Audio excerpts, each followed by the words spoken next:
आपल्या करिअरमध्ये कोणी 5वीला असेल, कोणी 6वीला असेल, कोणी 10वीला असेल, कोणी 9वीला असेल, आतापर्यंत जे आपण ज्ञान मिळवलेलं आहे त्या ज्ञानाच्या ज्या काही आपल्या सरांनी आपल्याला शिदोरीच्या रूपामध्ये आपल्याला जे ज्ञान प्राप्त करून दिलेलं असतं आणि आपण ते जितकं आत्मसात केलेलं असतं त्याची ती एक छोटीशी चाचणी होती आणि त्या चाचणीच्या माध्यमातून निदान आपल्या सर्वांना तरी समजलं असेल की आपल्याला आता किती यायला लागले. आपण फक्त वर्गाच्या वर्ग पास व्हायला पाहिजेत असं नको व्हायला मित्रो. आपल्या बुद्धीमध्ये आपल्या ज्ञानाची बी भर पडणं आवश्यक आहे. आपल्या वर्ग वाढतं त्याबरोबर. बरोबर आहे की नाही? का फक्त आपल्या 10वी पासून पुढे जायचंय. 11वी 12वी होऊन आता खूप सारे ग्रॅज्युएशन झालेले मित्रमंडळी आहेत. परंतु मित्र संधी त्याच विद्यार्थ्यांना किंवा त्याच व्यक्तींना मिळत असते ज्यांची कॅपॅबिलिटी आणि त्याची कॅपॅसिटी ही त्या लेवलची असते. लक्षात घ्या. कारण की कॉम्पिटिशनचा युग खूप मोठा आहे. आपल्याला फक्त ग्रॅज्युएशन पोस्ट ग्रॅज्युएशन होऊन चालणार नाही. आपल्याला एक चांगला व्यक्ती चांगला माणूस बनून या समाजामध्ये वावरायचं असेल तर मित्र आपल्याला अभ्यास करायला लागेल. काय करायला लागेल? अरे काय करायला लागेल? ऐकू येतं का सर्वांना? मग सर्वांनाच अभ्यास करायला लागेल ना. का आपल्या वर्गातून 5 विद्यार्थी प्रथम आलेले आहेत, तो 2 विद्यार्थी आलेले आहेत, आपला मित्र आपला प्रथम आलेला आहे, द्वितीय आलेला आहे, यांना आपला अभिमान वाटला पाहिजे. त्याचबरोबर आपला सुद्धा नंबर त्यांच्या यादीमध्ये लागला पाहिजे. असं किती जणांना वाटतं की मी सुद्धा पहिला दुसरा आलो पाहिजे? किती जणांना वाटतं? असं सर्वांनाच वाटतंय. सर आमचे सर्टिफिकेट बक्षीसच कमी पडले असतील. बक्षीस आणि विषय लक्षात घ्या. सरांनी किती जरी नावं दिली असती की आमचे प्रथम विद्यार्थी हे या नंबरवर इतके आलेले असतील, सेकंडला एवढे आलेले आहेत, आम्ही सर्वांसाठी बक्षीस घेऊन आलेलो आहेत. ज्यांना ज्यांना चांगले गुण आहेत सर सर्वांनाच बक्षीस आणलेले. आणि ज्यांना मिळाले नाहीत मित्र, ज्यांना चांगले मार्क्स मिळाले नाहीत, खचून जाऊ नका. त्यांच्यासाठी सुद्धा भेटवस्तू आणलेली आहेत. ते तुम्हाला खाऊच्या रूपामध्ये मिळणारच आहे, त्याची काळजी करू नका.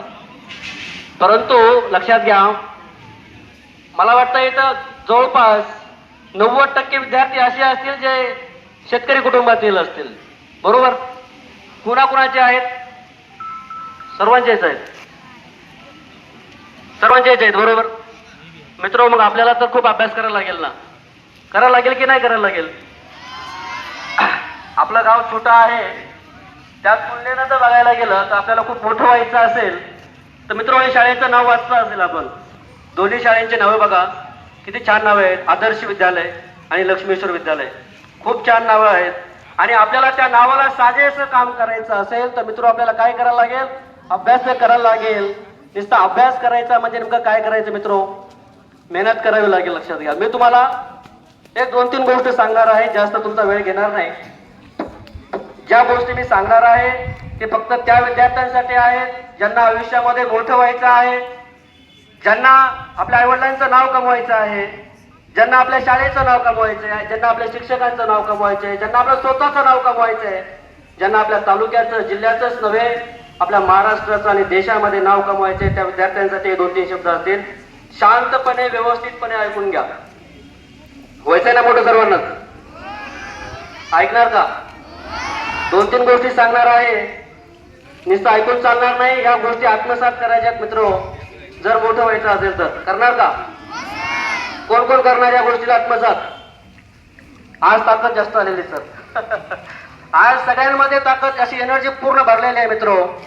त्यातले मी तुम्हाला एक छोटीशी गोष्ट सांगणार आहे. सगळ्यात पहिलं मित्र आपल्या आयुष्याचं आपल्याला नियोजन बांधायला लागतं. काय लागतं? एक नियोजन बांधायला लागतं. आणि नियोजनाची सुरुवात मित्र शाळेच्या पहिल्या दिवसापासून करायला लागते. शाळेच्या पहिल्या दिवसापासून. मग ते आपण पहिलीपासून ते 10वी पर्यंत असतो. हा जो काय काळ असतो तो निश्चय करायला लागतो. कमिटमेंट करायला लागते मित्र. ते कमिटमेंट किंवा दृढ निश्चय म्हणजे नेमकं काय असतं? तर आपण विद्यार्थी आहोत. बरोबर? आपण विद्यार्थी आहोत. आपण शाळेत जाणं आपलं काम आहे. आणि शाळेत आल्याच्या नंतर आपल्याला शाळेतले गुरुजी जे काही सांगतात ते आपल्या चांगल्यासाठी सांगतात. आणि ते चांगल्यासाठी सांगितल्यानंतर ते अभ्यास करणं ही आपली प्रथम जबाबदारी असते. काय असते ती? आपली जबाबदारी असते. आणि गुरुजी जे काही सांगतात ते आपल्या फक्त चांगल्यासाठी सांगतात ही मनामध्ये प्रथम भावना विद्यार्थ्यांच्या मनामध्ये असायला पाहिजे. जे काही शिक्षक सांगतात मित्र ते आत्मसात करा. त्याच्यासाठी एक छोटीशी गोष्ट सांगतो. एक उदाहरण देतो तुम्हाला. विज्ञानाचा तास चालू असतो शाळेमध्ये. मला वाटतं 5वी पण पुढे सगळीकडे विज्ञान आहे आपले.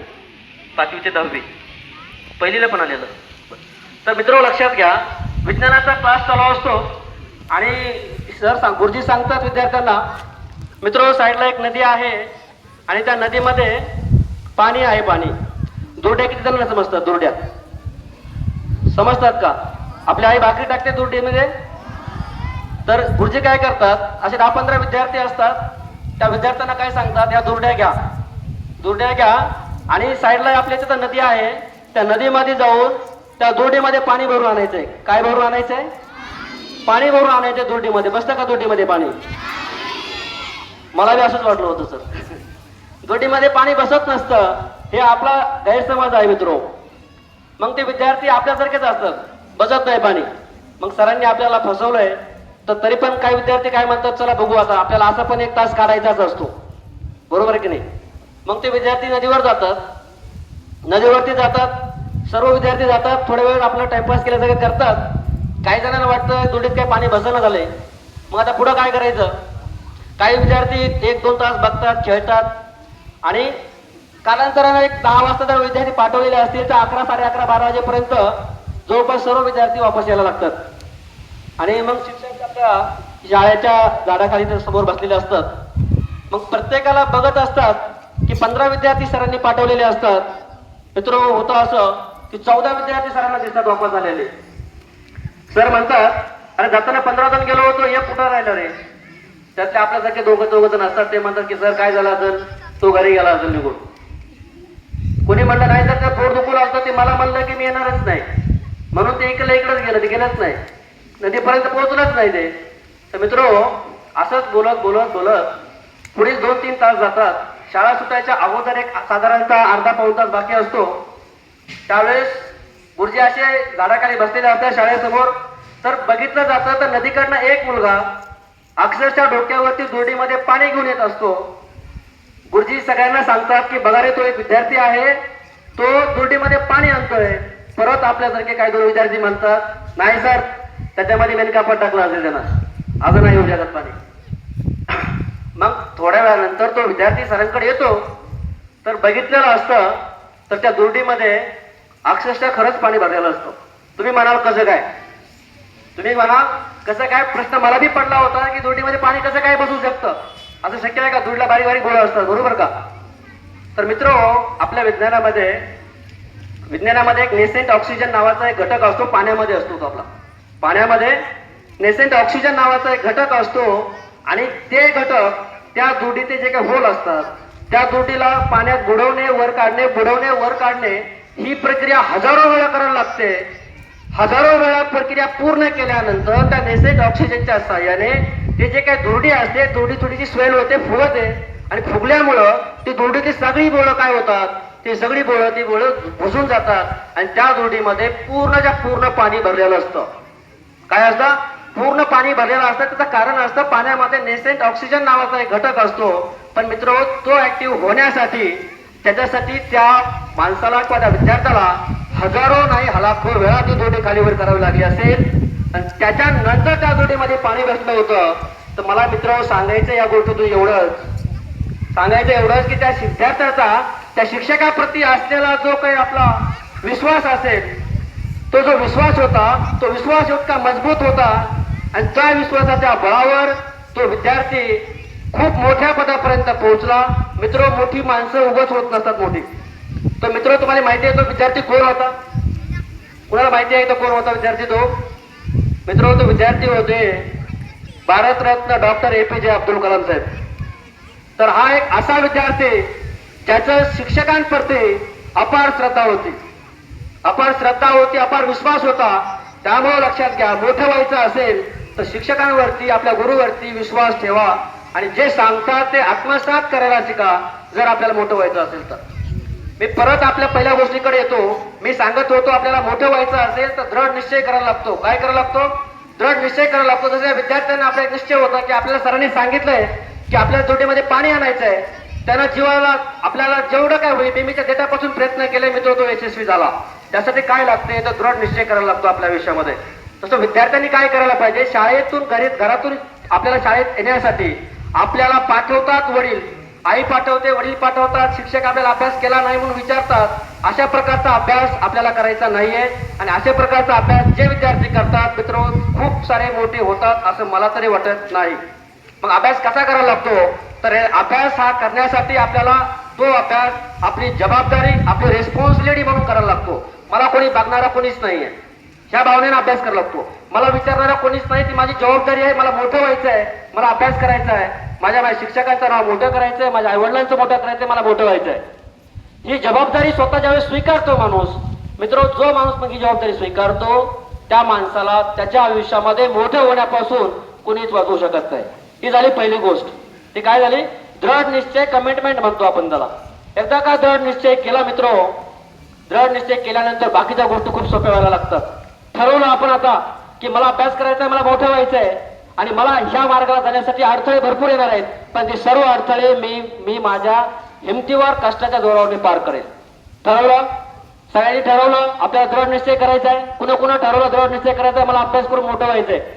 कुणा ठरवलं? आणणार का तुरटीमध्ये पाणी भरून? आणणार का? ठीक आहे. पहिली गोष्ट झाली मित्र, आपल्याला आपल्या आयुष्यामध्ये मोठं व्हायचं असेल तर आपल्याला दृढ निश्चय करावा लागतो. आणि आपल्याला त्याचबरोबर दुसरी गोष्ट येते ती म्हणजे आपल्याला ते सातत्य करायला लागतं. काय करायला लागतं? सातत्य ठेवावं लागतं. त्याला आपण कन्सिस्टन्सी हा शब्द असतो, इंग्लिशमध्ये म्हणतात त्याला कन्सिस्टन्सी. आपल्याला सातत्य ठेवावं लागतं. मोठं होण्यासाठी मित्र खूप हुशार असा माणूस लागतो का? अजिबात नाही. त्यामुळे नाराज होऊ नका. जर कोणाला असं वाटत असेल की मला एकदा वाचल्यावर पाठ होत नाही, 5 वेळा वाचल्यावर पाठ होते, 10 वेळा वाचल्यावर पाठ होते, नाराज होऊ नका. मोठं होण्यासाठी खूप हुशार होण्याची गरज नाहीये मित्र. तर आपल्याला खूप मोठं व्हायचं असेल तर मित्र आपल्या अभ्यासामध्ये सातत्य असणं खूप गरजेचं आहे. काय असणं गरजेचं आहे? सातत्य ठेवणं आवश्यक आहे. तुम्ही 2 तास 3 तास 4 तास दररोज जे काही अभ्यास करत असाल त्याच्यामध्ये दररोज करायचं. काय करायचं? दररोज अभ्यास करायचा. 0 टॉलरन्स द्यायचा. 0 टॉलरन्स, कुठलीच माफी द्यायची नाही. तुम्ही जर ठरवलं असेल की मला 4 तास अभ्यास करायचा आहे, 3 तास अभ्यास करायचा आहे, मित्र सगळ्या गोष्टी बाजूला सोडून 3 तास 4 तास जे काय ठरवाल त्याच्यामध्ये दररोज करायचं न चुकता. कोण कोण करणार दररोज? सर्वच करणार. तर लक्षात घ्या, आता कुणाकुणाची वरती आहेत ते विद्यार्थी दररोज अभ्यास करणार, बाकीचे करणार नाहीत का? नाही व्हायचा अभ्यास करायचं मोठं, बरोबर? हे सर्व विद्यार्थी दररोज अभ्यास करायचा मित्र. जास्त मोठं ध्येय ठेवू नका की मला 10 तास अभ्यास करायचा आहे, नाही गरज आहे आपल्याला. दररोज 2 तास 4 तास आपल्याला जे काही ठरवून देतात ते दररोज करा. आलं लक्षात? ह्याच्यामध्ये सातत्य पूर्ण करण्यासाठी मित्र दुसरी जोड लागते आपल्याला, ते मेहनतीची. काय करावं लागते? मेहनत घ्यावी लागते. त्यासाठी कष्ट करण्याची तयारी पाहिजे. लक्षात घ्या, कष्टानं माणूस मरत नाही मित्र. अजून कधी गोष्ट ऐकल्या की अभ्यासानं माणूस मेला, काम करून मेला, असं होत नसतं. लक्षात घ्या. त्यामुळं अभ्यास करायचा, अभ्यास करण्यासाठी आपल्याला कष्ट करण्याची तयारी ठेवा. आणि पालकांची सुद्धा सरास एक सवय झालेली आहे. आताची परिस्थिती अशी झालेली आहे पालकांची आणि विद्यार्थ्यांची सुद्धा मग कालांतरानं तशीच बदलत जायला लागली. कमी खर्चात किंवा कमी वेळेमध्ये कमी बुद्धी लावता आपल्याला जास्त मिळालं पाहिजे. आपल्याला जास्त अभ्यास करायची गरज नको, आपण डायरेक्ट 10वी पास व्हायला पाहिजे. असं वाटतं का नाही? कोणाकोणाला वाटतं बरं? न अभ्यास करता 10वी पास व्हायचे मला? बघा, आहेत का नाही आपल्यामध्ये कोणाचे? काही अभ्यास काही करायचे नाही आपल्याला, पण मोठं व्हायचे. मग असं जमेल का हो? असं जमेल का? किती जणांना वाटतं असं जमल्यावर चांगलं होईल? असं वाटत नाही ना? लक्षात घ्या, आपल्याला जर मोठं व्हायचं, आणि ही परंपरा कालांतराने सर शिक्षक आपल्या पालकांमध्ये जास्त रुजायला लागली. माझ्या विद्यार्थ्याला मी जास्त त्रास देऊ देणार नाही. त्याची एक छोटीशी गोष्ट सांगतो. कोंबड्या किती जण करतात? कोंबड्या समजतात? कोंबडी आपली 21 दिवस अंडे देते. किती दिवस देते? 21 दिवस अंडे देते. आणि 21 दिवस अंडे दिल्याच्या नंतर ती 21 दिवस खुड होते. म्हणजे ती अंडे देत नाही. खुड होते म्हणजे काय करते? ती अंडे द्यायचं बंद करते. मग त्या कोंबडीला आपण काय करतो? ते अंडे गोळा करतो आणि ते अंडे गोळा केल्याच्या नंतर त्या कोंबडीला, खुड कोंबडीला आपण त्या कोंबडीच्या अंड्यावर बसवतो, बरोबर? ते कोंबडी काय करते? ते अंडे घोळते. अंडे घोळत असते. घोळल्याच्या नंतर काय होतं? ते अंडे पकतात, बरोबर का? अंडे पकल्याच्या नंतर त्या अंड्यातून पिल्लू बाहेर येणार असतं. पण मित्र तुम्हाला माहिती आहे का, त्या कोंबडीच्या अंड्यातून पिल्ल्याला बाहेर येण्यासाठी अंडे पकल्याच्या नंतर साधारणतः 48 ते 72 तास लागतात. किती वेळ लागतो? 48 ते 72 तास वेळ लागतो. पण आजच्या काळातला एक आळशी माणूस म्हणूयात, आजच्या काळातले आळशी पालक म्हणूयात, विद्यार्थी म्हणूयात, होतं काय की त्या अंड्याकडे बघतात. आजच्या काळातला आळशी माणूस जो आहे, ज्याला थोड्या गोष्टीमध्ये बरंच काही मिळालं पाहिजे असा माणूस बघतो त्याच्याकडे. नाही नाही नाही, तो काय म्हणतो? या पिल्ल्याला 48 ते 72 तास वेदना मी देणार नाही. आता पिल्लू तयार झालेला आहे, पिल्लू बाहेर येऊ शकतं ते, पण त्या पिल्ल्याला मी त्रास देणार नाही. मग काय करणार, त्या पिल्ल्याला एक छोटंसं पातळ आवरण असतं व्हाईट कलरचं, त्याला फोडायचं, पिल्लू बाहेर काढायचं, आरामशीर होणार.